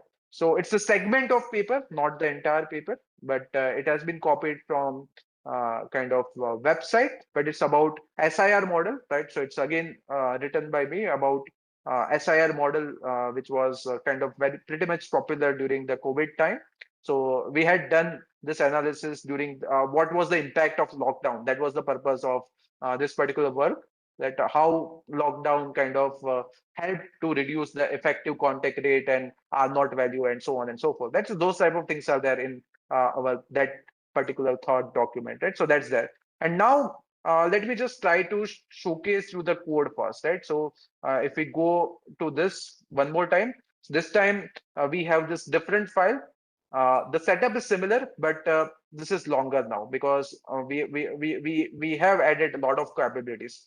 So let me try to share this particular code in our chat box first, and then I will also share it on the nothing but Google Docs so that we can go through it. Yeah. So just a second. Yeah. So now I can share it. Yeah. Yeah, of course, we can generate the same report using ChatGPT, but ChatGPT is kind of there will be some limitation. There are some benefits of agents for sure. For example, with respect to ChatGPT, if you are not using paid version, how many reports you can generate in a day, right? So those kind of things will come. Whereas with respect to this, right, agentic framework, you can process more number of I can say documents, right? So that's the idea. Okay, so I guess it didn't came properly. So what I will do, I will put it on the drive and share it with you, or maybe the Google Docs document which I am preparing right now. I will just share the link of it, so that way it will come to you. So let me just go to this browser and go to this new document. Let me just go to this new document and paste the code over here. Okay, and also the main thing is security. Yeah. So in the case of ChatGPT, uh, imagine a scenario where you share sensitive data or related to your finance or related to your new research, then you will be exposed if you do so on this kind of Gemini or ChatGPT platform. But if you are sharing those things with locally with your own models, then there are no issues, right? So security is the main thing. Second thing is cost also, right? So if you want kind of enhanced capabilities, then you have to pay. Or also in the free version, you have some limits, whereas in the case of offline models, you don't need to pay anything, right? So those are the things uh, uh, kind of I can say, just say with respect to uh, the last question. Yeah. So I will just share this with you so that you can, yeah, I can just say share with anyone with the link.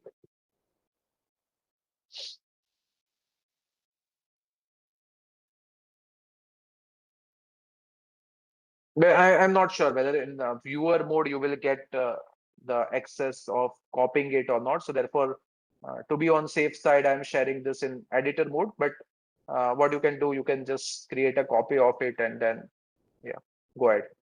So as you can see, some of the things are pretty much similar, but some differences we will be able to kind of spot very quickly. So what I'm going to do now, I'm going to let me try to increase the font so that we can appreciate this. Yeah. Maybe I have to create a copy now, right? So that I can explain properly, because otherwise it will be color coded. Yeah, we all will become kind of color blind. Yeah. So now let me try to increase the font. Yeah. Okay. So we can see, right? Some more import are there. These two were not there in the first one. These things are similar, as you can see. All right, model name, base URL. That this was also there in the previous version. One more thing which is happening, that reports will come in the output folder, right? So that is different. And we also have memory of our agent, right? So that is there over here. Yes, Ritu ma'am, I will share the links in the WhatsApp also. I will share the Python file on the WhatsApp group also. Don't worry. Yeah. And now we are just starting. We are just giving the address that our server is running on locally via LM Studio. And then we are going to start with, let me just try to focus on the key part, right? So as you can see, you are a private offline academic research agent. You operate only on local documents. You must produce structured, careful, and safe academic outputs. This is the first prompt which we have given. And then this is the planning phase, right? This is what we want: probable domain, difficulty level, suitable teaching template, required analysis steps, expected output, correct? So on and so forth. And this is again, right? Where, which we are, one more prompt which we are giving with respect to this final part: title, suggestion, short summary, key contribution. We want all these things, yeah, towards the end. Okay. So now, instead of going through this one more kind of in detail, let me just try to kind of go ahead and explain you that how it works. Okay. So let me just go to this desktop. Okay.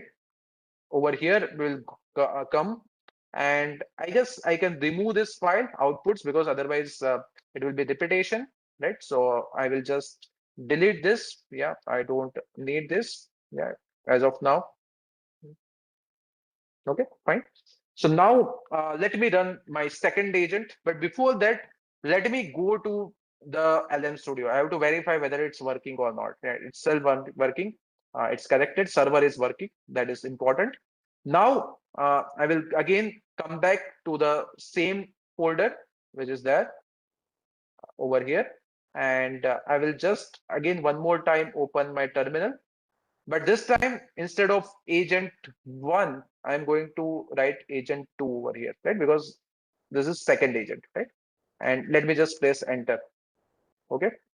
Oh, okay. So it has memory, so therefore it's saying that all documents already processed, which is good in some sense. So what I will do, I have to delete its memory and then run it one more time. I will do it, but before that, let me just showcase you the outputs that what it has generated, right? So I have already deleted, so I guess we won't be able to get it. So let me try to remove this too, and then try to run it one more time, right? So let me try to do this one more time, yeah, with kind of deletion of these two things. And now hopefully it should run. So let me just go to uh, this one more time. Okay. And this time again, agent 2. Let's see. So you can see it has started. Yeah. Now it's planning. Currently, this first step is going on, planning, as you can see. And it has picked up the first paper, paper.docs, right? How many documents it has found? 3. Pending documents, 3. Right? So it's working properly. Now, if I go to my LM Studio, right? If I try to kind of go to my LM Studio, then we'll be able to see some kind of working there for sure, right? So let's go to LM Studio. So you can see tokens increasing, right? Here also we can see some progress, which is good. Now, if I go back to my terminal, uh, yes, for PDF, again, we have to install the corresponding libraries. Then we can process the PDF version. Yeah, so soon I will talk about those things. But for now, let's just appreciate what this particular version is doing. Yeah. So let me just go to my terminal. As you can see, now we have reached to the phase 2, right? Main analysis is going on. It won't take much time. In the previous run, I got response within, I guess, around roughly around 2 minutes. So we will be able to get a response with respect to this also, this version also. And as you can see, just for the sake of demo, I'm not showcasing you something very minimal, right? Here you can see I have given 3 full research papers.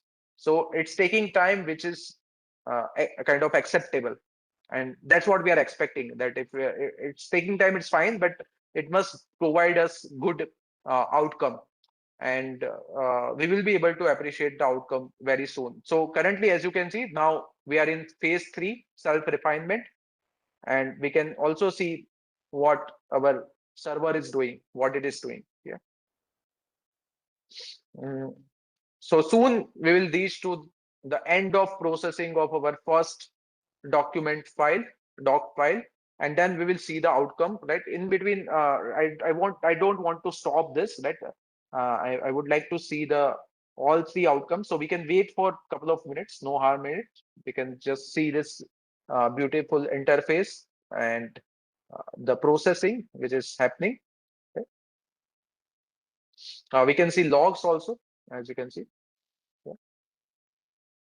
And this was the outcome of kind of our previous interaction with it, right? If you can recall.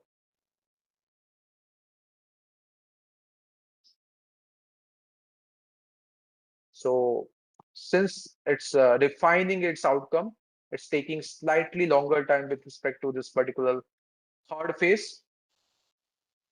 And soon we will be able to, and in between, I can't show you the, okay, fine. So it's good that it has generated because those files, the previously created files, I have anyway deleted. So it was necessary for me also to wait and this particular execution kind of being completed, then only we can see the outcome and appreciate it. Yeah. So now it's good that it has created this outputs folder and it has put its first report, report of our first paper over there. Right. So let me try to go there and just see that what it is, what it has generated. Right. So let's see. Let's go there over here. This was our folder. You can see output folder has been generated. And now this is the report which has been generated by agent for the very first paper. Other things it is already doing, like I'm saying. So let me just try to show this particular. Yeah. So this is the report. It looks very nice, as you can see, and it's detailed. It's also giving me latex presentation for this particular content, which is fantastic. I can copy this on overlay and I can create a presentation. Let me try to demonstrate that also afterwards. But first, let's just go through this particular document, what it is saying about my uh, kind of document which I had uploaded. So the core topic is this autism detection, which is correct. Domain is neuroscience, machine learning, graph neural network, medical imaging. Absolutely correct. All three are correct.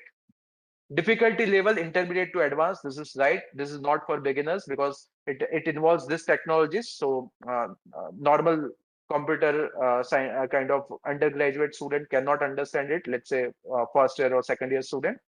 Now, teaching template. If I would like to explain this entire research paper in my classroom, then what is the plan? This has been given by this particular kind of our nothing but agent. So blended approach, 2 or 3 sessions. In session 1, introduce this foundation. In session 2, talk about graph neural network. In session 3, talk about this finally about this particular framework which is proposed in this particular conference paper, right? So that's the plan, right? And in workshop, what you should do, that is also recommended. What should be the reading assignment, supplement assignment, that is also covered over here. And these are the analysis step, right? So basically what we need to do before we go into the class, right? So those things have been kind of captured over here. uh, Literature review expansion, what we can do, we can include these things over here.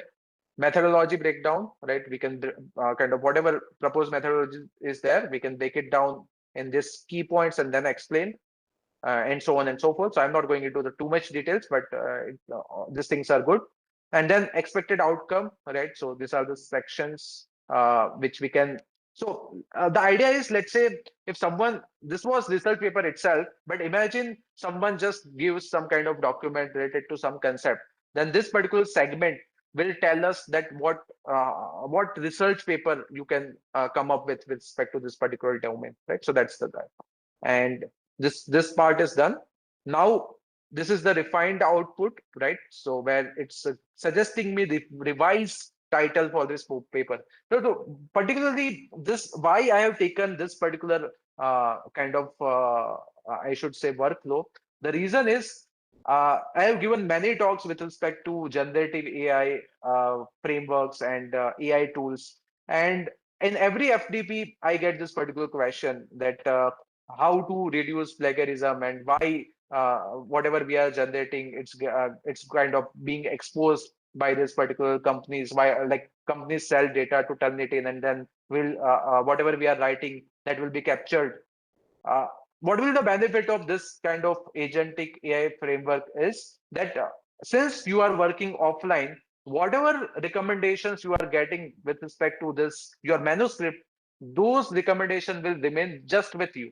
So you get highly personalized as well as secured, right? So you don't need to kind of rely on some external agency. And at the same time, you should not worry about your work being utilized by someone else, because your whatever work you have done, you are just allowing this offline agent to read that particular work, so it's pretty much secure. And recommendation, many of the times people feel that they have written some kind of article, but they would like to have models like chat gpt to give recommendation what enhancement must be done. So it's better to create this kind of offline agent rather than putting your work on platforms like chat gpt or gemini, right? So that's the, so here, don't try to compare and argue that we already have this beautiful models. They are anyway there. But think about purpose. It's more about having range of tools and knowing at what time which tool is appropriate. So if you are trying to share something sensitive, some participants are from industry also. They will appreciate this even more. That I personally know professionals who are working with respect to Indian Railways. They have started using this because they can't share their data with respect to this platform. Yeah, so that's the core advantage of it. And as you can see, if we code properly, if we of course, right, we can go for vibe coding, right? Some recommendations are also coming with respect to some kind of AI which can. So that is immaterial. How you are coming up with the code, right? That's out of question in today's era. The core idea is you must be crystal clear in your mind that what you would like to kind of create with respect to or what you would like to come up with respect to agentic framework, and whether it's aligned with your personal interest or not, and then you will be able to have this kind of secured uh, generation. And you can see research gaps. Yeah, so you can see, right? Okay, so thanks. I'm glad that kind of errors are coming, and also other participants are resolving those errors. Much appreciate. Thank you, Dr. Anuj. Yeah.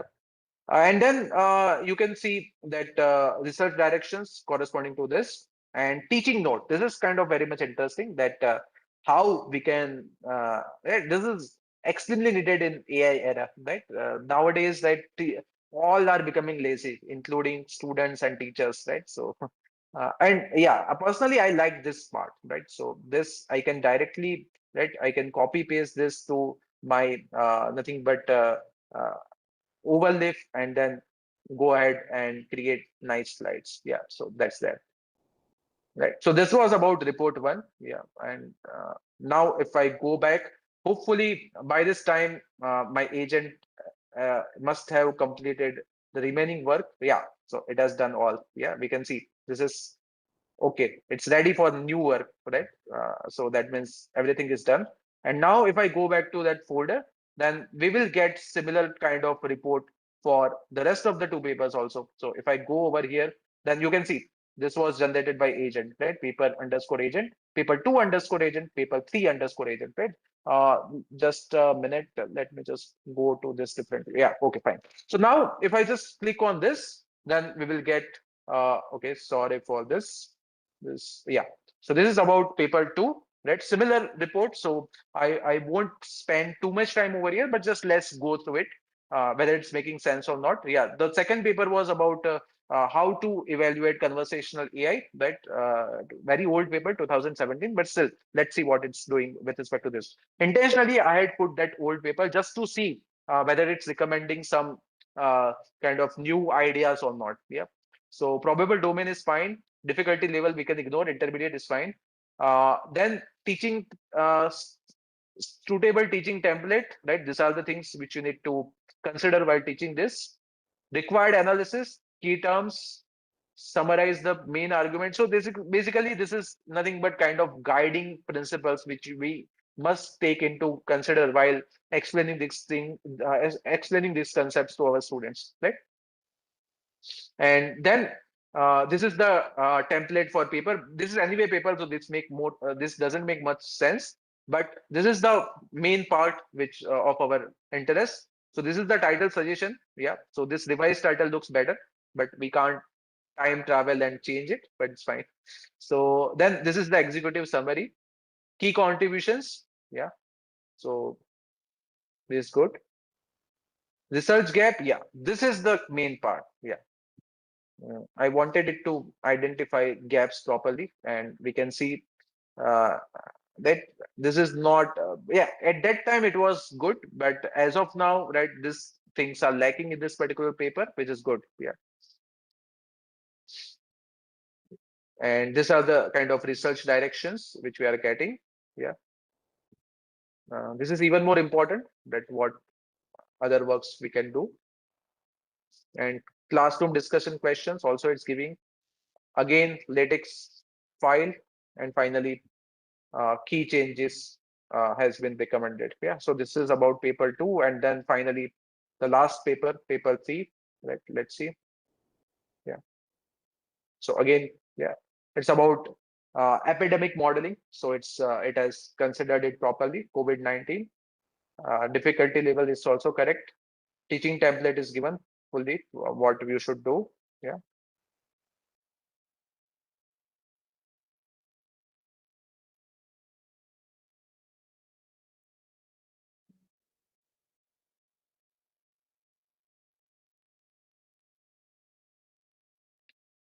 Okay, so now this is there, and now let's say we can always refine this, right? So what we can do, let's say this is good.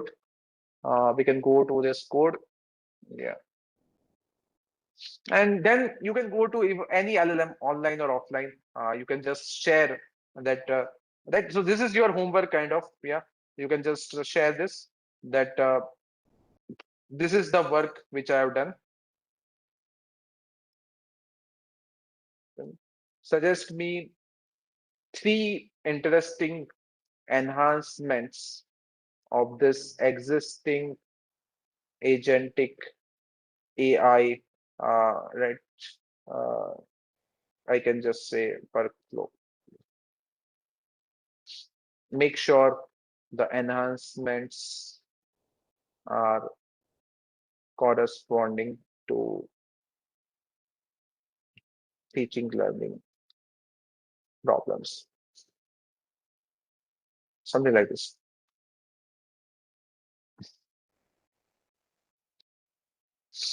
So this is there. So now these are 3 recommendations, right? Pedagogical adaptation agent, that is the first recommendation, right? It's a nice recommendation for each document. If it is, if we are going to teach for BTech student, then what should be the analogies and explanation. For MTech student, it must be of more detail with respect to technical part. For PhD student, it must be research oriented, and for faculty, it must be kind of it's more about how to teach it nicely, right? So depending upon the audience, we are going to have different variations. So that is there with respect to first idea. It's also suggesting the variation. You can also ask for code. It will give, right? So anyway, it has given some code of it.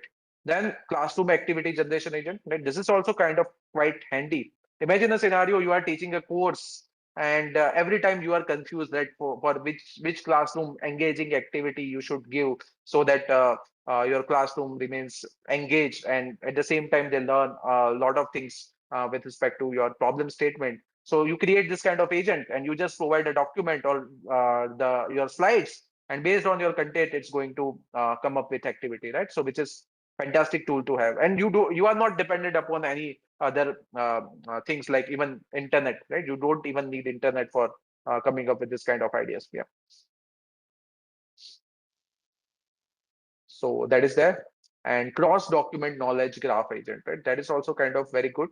How we are going to connect. So most of the times, right? So nowadays it's more relevant, I feel, that when we talk about massive development in AI, now the only differentiating factor is how nicely we can connect the different ideas. Yeah. So it's important that we observe uh, problems as well as solutions associated with different domains and come up with solution, right? So mapping also, most of the developments are happening like that only now, that you observe some patterns or some solution in domain one and you intelligently map that particular solution in domain two, right? So and this agent can help us with respect to those kind of things. So that is that. And whatever issues you kind of encounter while you implement this idea, you can take help of any of the LLMs. They will be able to solve your issue, right? So it's not a major thing. All you need to do is you need to put consistent efforts, and you have to believe in yourself that these things are possible. Most of the times, especially people who are not from computer science background, they feel that these things are extremely difficult. Not at all. And since we were talking about Python programming, let me very briefly talk about Python ki Pathshala also. This is kind of custom GPT which I had created. It was also featured by OpenAI, and it's extremely creative and in intelligent as well as engaging manner. It will explain you all the concepts associated with Python programming. So let me try to give you one very small example. Can anyone just write his or her uh, kind of hobbies in the or favorite movie in the chat box? Meanwhile, I'm just going ahead with mine, and then I will pick something from the chat box. Right. So, for example, I am the student. My name is Maipal. I love this particular movie. Let's say Three Idiots, but I don't know how data structures of Python works. Right. So I will just write this. Right. So then what this particular GPT will do, it will keep me as the main character of the story, and it will connect the ideas or scenes of this Three Idiot movie with concepts of data structures, Python data structures, so that we can student can then understand this particular topic in personalized way, right? So as you can see,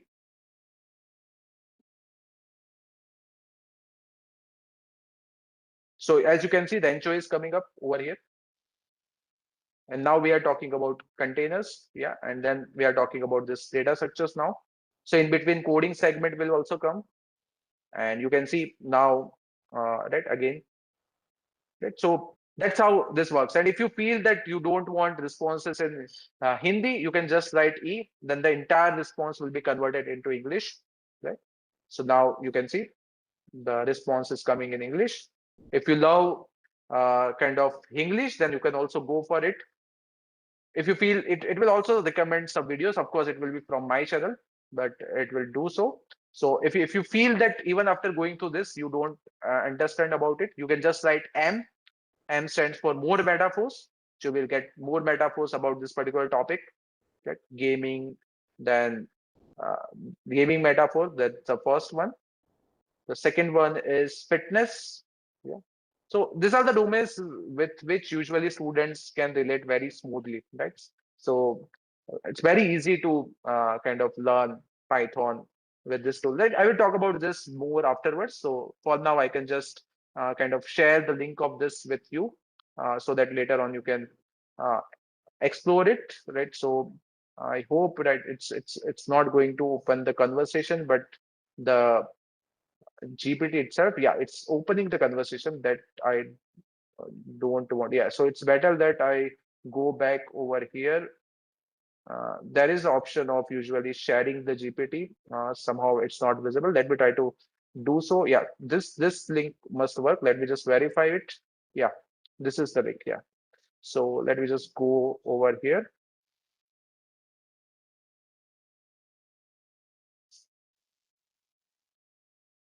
So this is about this. Yeah. So you can try this. Yeah, you can not only it will work with this kind of movies. You can write anything, right? For example, right, someone, let me just see, right? No one is talking about their hobbies, right? So maybe I have to guess. The last message is from Dr. Ashwini. So I assume that hobby of Dr. Ashwini, right? So let me just go ahead with him, right? Uh, let's say uh, the hobby is gardening. Okay. Oh, so okay. So now someone is saying, okay, fine. So that I have to redo this. Okay, fine. So let me go ahead with if I am, yeah. And he loves, let's say, gardening, and let's say the concept is fall loop. Okay. Let me just quickly go to this. Yeah.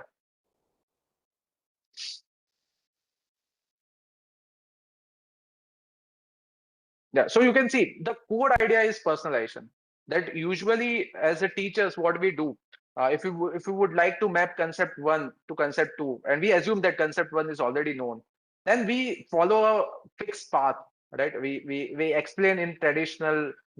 Most of the times we give the same examples, right? But ideally teaching should be kind of personalized. There are infinite ways to go from concept C1 to concept 2, and now student can decide that which is the personalized, which is the best way to reach from C1 to C2, with which he or she can relate the most, right? So that's the whole idea of this particular uh, design of this particular GPT, right? So you can see that it's there. And now let me try one more. Let me go for this. Uh, she loves dancing, but let's say she doesn't know about object-oriented programming, right? So let's say what it does. Yeah. So you can try this. Yeah.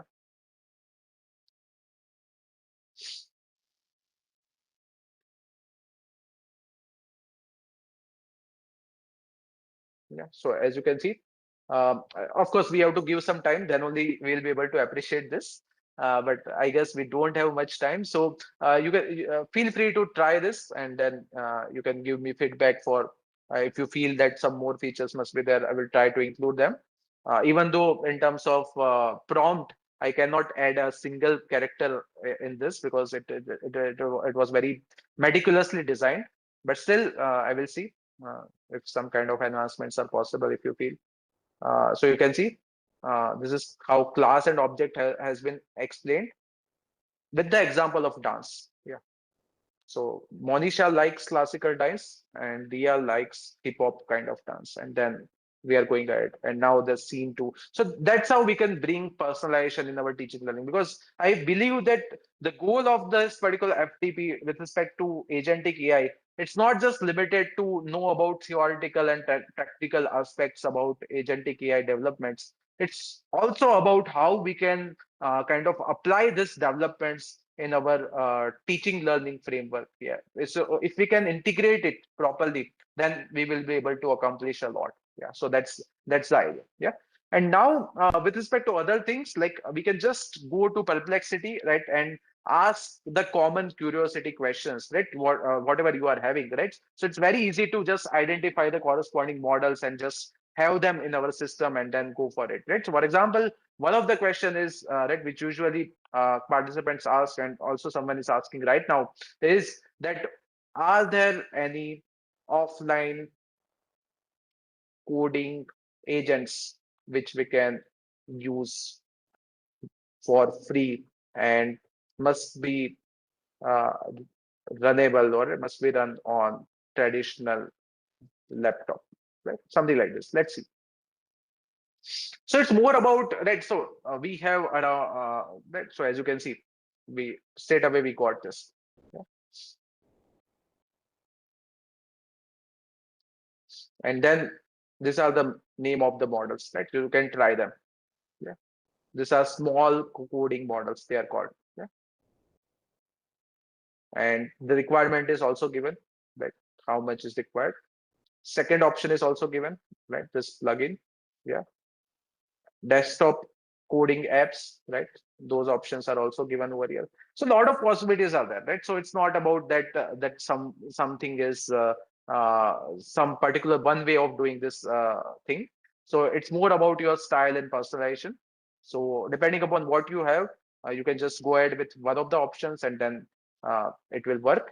With respect to since we are talking about this agents, I would like to conclude with very nice development which has been done by OpenAI very recently. So what I will do, let me try to open that app which is called Codex, which has been kind of designed very recently. But so of course Codex was there since long time, but particularly Codex Mobile that has been uh, kind of came very recently. So what's the idea of Codex Mobile? That if you are on Chat GPT and if your system is also connected with let's say same internet with respect to your system and I should say your laptop and your cell phone, if both of them are connected with same internet, then you can connect your cell phone with your system with respect to Codex. And then whatever task you give on your cell phone, they will be run by your desktop if it is by your system, I should say, if it is connected. So let me try to demonstrate this. So for now, as you can see, I have my cell phone in my hand and I'm going to write on my cell phone and uh, the work will be done on my machine, right? So let me just try to do something very similar, something small of nature. I'm just going to give one simple task. Analyze uh, I can just say, I can, let me give it some simple task, I guess, then it will be more interesting. I will just say, consider the files in the download section of my laptop and organize the files of just today in one folder and name that folder FDP AI agents. Okay, so this is the task which I am writing right now. And once I click on this particular button, the task will appear on my this screen, the screen of my laptop. So let me just try to do so. So I'm just entering it. And soon you can see one new chat has appeared. My hands are over here. So machine is doing the work as you can see over here. And before this, I must showcase you my download folder. It will look very clumsy, but that's why this should work, right? So let me just go to it, right? First, because otherwise agent will do something and you won't understand what it did, right? So it's better that I showcase you that first. So as you can see, it's very clumsy. This is the folder and a lot of documents are appearing with respect to today. And now, let's say what Codex is doing. So if I go to Codex, so it is doing this. I have to approve it, right? So if I allow this, then it's going to create some kind of subfolder. Let me allow it. So it's going to write a code. It's going to modify my desktop download section. So you can see it has created this new folder. Let me check whether it has done or not, right? So if I go to my downloads uh, over here, you can see this is the one nice folder FTP agent and all the files are over here. Yeah. So this is how uh, current agentic, I should say, in some sense, I can control my agent of desktop with the help of this cell phone, right? That is the state of the art thing which is going on. This feature, particularly the Codex Mobile, this has appeared just, I guess, 4 or 5 days back, and it's extremely powerful. And this gives us mobility also. That if I am somewhere outside, right, there also if I can just if my machine must be on, and I will be able to give command from my cell phone and machine will do the remaining work. Yeah, so that is kind of extremely powerful. And of course, people are exploring more ways of using it.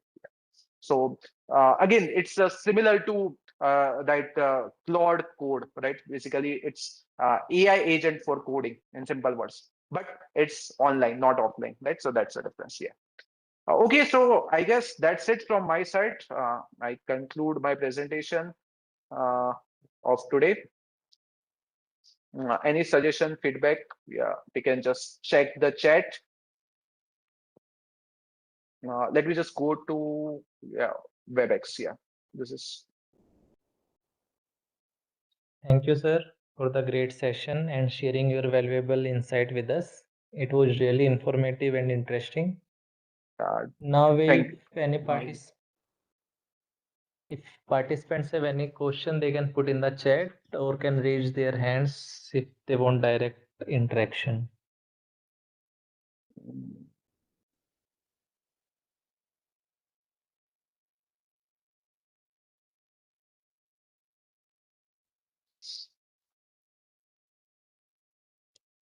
Thank you so much for the detailed feedback. Yeah, thank you.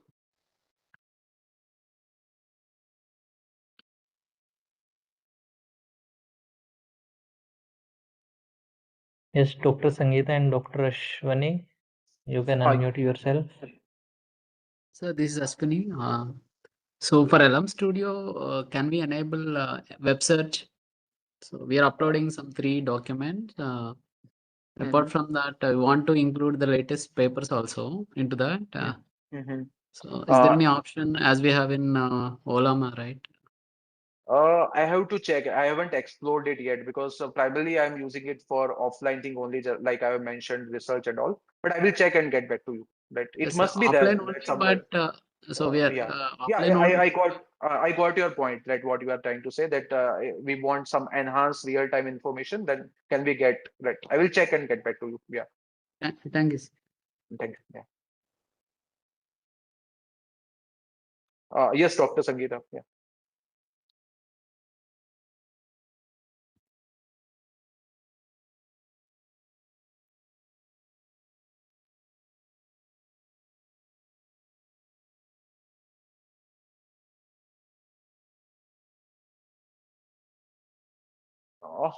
The lecture videos are available on YouTube, and we are constantly sharing those links on kind of our WhatsApp groups.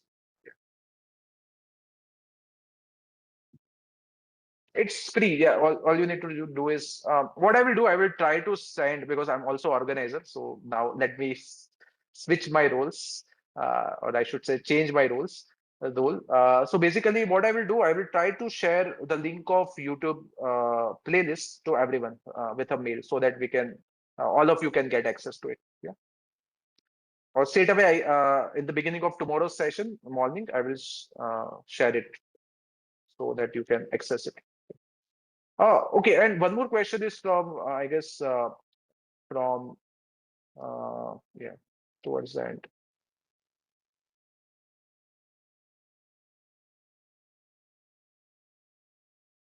Something associated with libraries, right? So mainly, like NumPy pandas are fine, and apart from that, like it depends upon your problem, on what problem you are kind of with which problem you are dealing, right? It depends upon that.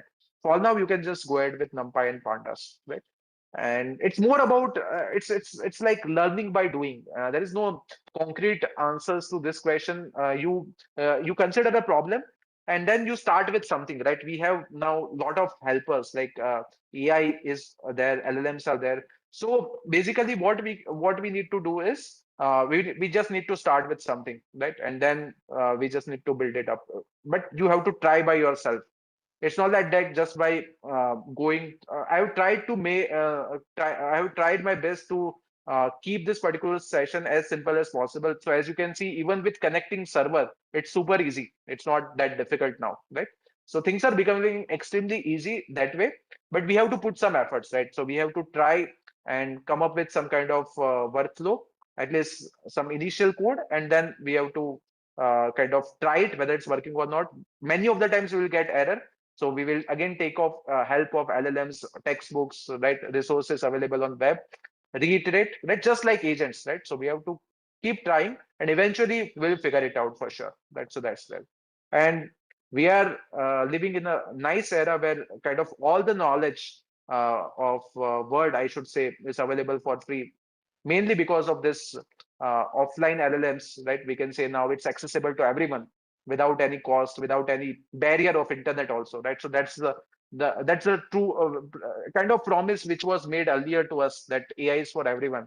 That is kind of becoming true with the help of this kind of offline LLMs. Yeah.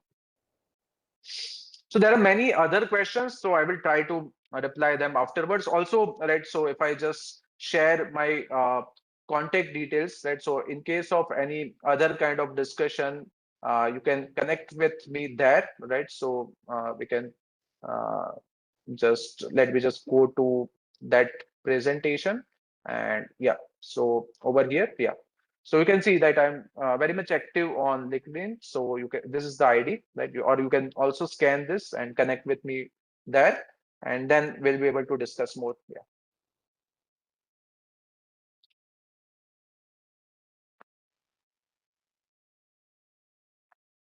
Thank you, sir.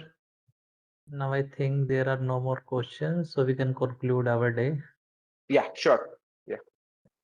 Thank you, Thank Harshit. you, Yeah. sir. Yeah. Thank Okay. you all the participants.